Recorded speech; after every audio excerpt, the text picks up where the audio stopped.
অনুপ্রবেশের অভিযোগে স্বরূপনগরে গ্রেফতার করা হলো একজন আধিকারিককে। আপনাদের জানিয়ে রাখি, অনুপ্রবেশের অভিযোগ রয়েছে তার বিরুদ্ধে। বাংলাদেশ পুলিশের এক আধিকারিক তিনি গ্রেফতার হয়েছেন। বেআইনিভাবে ভারতে অনুপ্রবেশ করেছিলেন তিনি, এমনটাই অভিযোগ তার বিরুদ্ধে। শনিবার স্বরূপনগরের হাকিমনগর সীমান্ত চৌকি থেকে গ্রেফতার করা হয় বাংলাদেশ পুলিশের এক আধিকারিককে।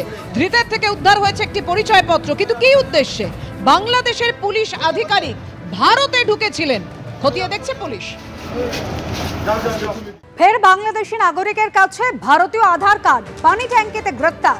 পানি ট্যাঙ্কি সীমান্ত দিয়ে নেপালে ঢোকার চেষ্টা ধৃতের। আধার কার্ড দেখেই সীমান্ত পারের চেষ্টা। তল্লাশিতে উদ্ধার হয়েছে বাংলাদেশি নথি। বাংলাদেশি পরিচয়পত্রে নাম রয়েছে মোহাম্মদ মানিক, আর আধার কার্ডে তার নামই রাতুল খান। বাংলাদেশি নাগরিক বলে জেরায় স্বীকার করেছে ধৃত, এমনই দাবি পুলিশ এবং এসএসবি। আর ধৃত ব্যক্তি বাংলাদেশের লালমনিরহাটের বাসিন্দা, দাবি এসএসবি সূত্রে। পরে ধৃতকে খড়িবাড়ি পুলিশের হাতে তুলে দেয় এসএসবি। সনদ ঝা আমাদের প্রতিনিধি রয়েছেন আমাদের সঙ্গে। সনদ, কিভাবে ধৃতের কাছে ভারতের পরিচয়পত্র, ভারতের আধার কার্ড এলো? হ্যাঁ দেখো, অনুপ্রবাহ যেটা হচ্ছে গতকালকে যখন এসএসবি এই যে কার্ডটি চেক করে, যে একটা আধার কার্ড দিয়ে এই মোহাম্মদ মানিক সে নেপালে যাচ্ছিল, তখনই তাদের সন্দেহ হয়। তারপরে জিজ্ঞাসাবাদে সে স্বীকার করেছে বাংলাদেশের নাগরিক। তারপরে এসএসবি যেটা খড়িবাড়ি থানাতে এই ছেলেটিকে কি বলে সঁপে দেয়, এবং তারপরেই তদন্তে দেখা যায় যে আধার কার্ডটি সে দেখিয়েছিল, সে আধার কার্ডটিও কিন্তু জাল আধার কার্ড। এবং কিভাবে এই জাল আধার কার্ড সে বানিয়েছে পুলিশ একটা তদন্ত শুরু করেছে। আজকে দুপুরে সেটা শিলিগুড়ি মহকুমা আদালত তোলা হয়। ইতিমধ্যে তাকে জেল হেফাজতে পাঠানো হয়েছে। তবে তদন্ত শুরু হয়েছে যে জাল আধার কার্ড এই বাংলাদেশের নাগরিক ঠিক কিভাবে পেল। ধন্যবাদ সনদ। 23/7/2025 তারিখে ওই পানি ট্যাঙ্কি বাজার থেকে 600 মিটার দূরে একজনকে সাসপিশিয়াসভাবে ঘোরাফেরা করতে দেখা যায়। তো তাকে ডিটেন করার পরে তার কাছ থেকে একটা ফেক আধার কার্ড পাওয়া যায় মেদিনীপুর নস্করপুর থেকে। তার পরবর্তীকালে ওনাকে জেরা করে উনি স্বীকার করেন উনি বাংলাদেশি। উনি ওই লালমোহন হাট জায়গা থেকে তিনি এসেছেন এবং এখানে আগে টেলারের কাজ করতেন। তারপরে তাকে অ্যারেস্ট করে এবং তার আধার কার্ড দেখা যায় চাল, তাকে অ্যারেস্ট করে আজকে 14 ফরেনার্স অ্যাক্টে তাকে প্রডিউস করা হয়েছে এবং তার জেল কাস্টাডি হবে। এটাই হলো ব্যাপার। এসআইআর নিয়ে এই বিতর্কের আবহেই এবার দেগঙ্গায় ভোটার তালিকায় কারচুপির অভিযোগ। বিজেপি অভিযোগ করছে যে কোথাও যেটা হয়েছে যে মামা দেখিয়ে, অর্থাৎ দূর সম্পর্কের মামাকে বাবা বানিয়ে ভোটার হয়েছেন কেউ, বিজেপি অভিযোগ করছে।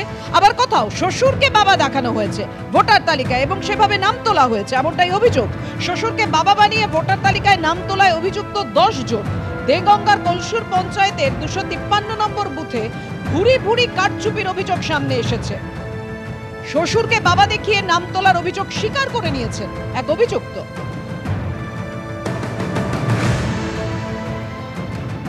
আজের গাজী হচ্ছে কি আমার শ্বশুর, ওটা নামের ভুল এসেছিল, ওটা সংশোধন করেছি আমরা। 2023 সালে ভোটার তালিকায় লেখা রয়েছে মনিরুল মোল্লার পিতা আজগার গাজী, ওটা ভুল এসেছিল, তখন আমরা সংশোধন করেছি।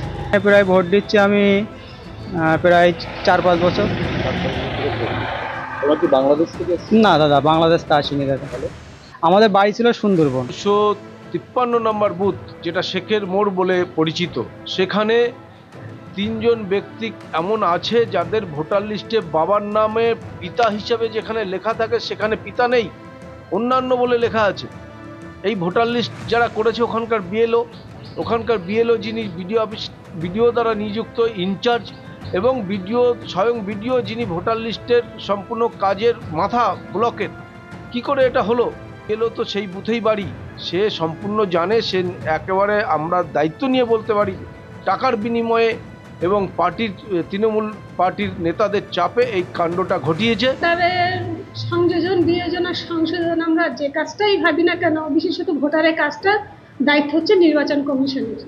আর নির্বাচন কমিশন যখন এনারা ভোটার হয়েছেন, দায়িত্ব ছিল নির্বাচন কমিশনের যাচাই করে ভোটটা তোলা।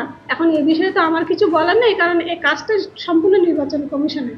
এটা তদন্ত নিতে পারি। আমার মতো করে খোঁজখবর নিয়ে আমার বিডিও সাহেবকে আমি বিষয়টা জানাবো। যেটা যা করার উন্নয়ন কর্তৃপক্ষ করবেন, বিডিও সাহেব করবেন। প্রধান হিসেবে তো আমার কিছু মানে কাটার বা এ করার তো দায়িত্ব আমার নয়।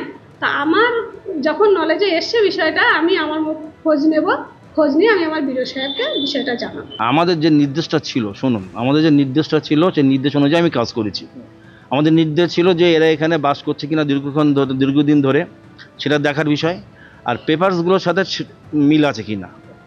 তা আমি পেপারসগুলোর সঙ্গে মিল পেয়েছি যে হ্যাঁ এগুলো এরা এখানে থাকে, এদের নামে এই, বাবার নামে এই না ঠিকই, কিন্তু ওরা আদার্সের জায়গায় সেটা লিখেছে। আমরা দেখে হিয়ারিংয়ে পাঠিয়েছি। ঠিক আছে, হিয়ারিংয়ে যেটা হয়েছে সেটাই তো ফাইনাল, এই আর কি। এইভাবে ওরা ভোটার হয়েছে বললে আমরা নিশ্চয়ই ইমিডিয়েট ব্যবস্থা নেব, অ্যাকশন নেব।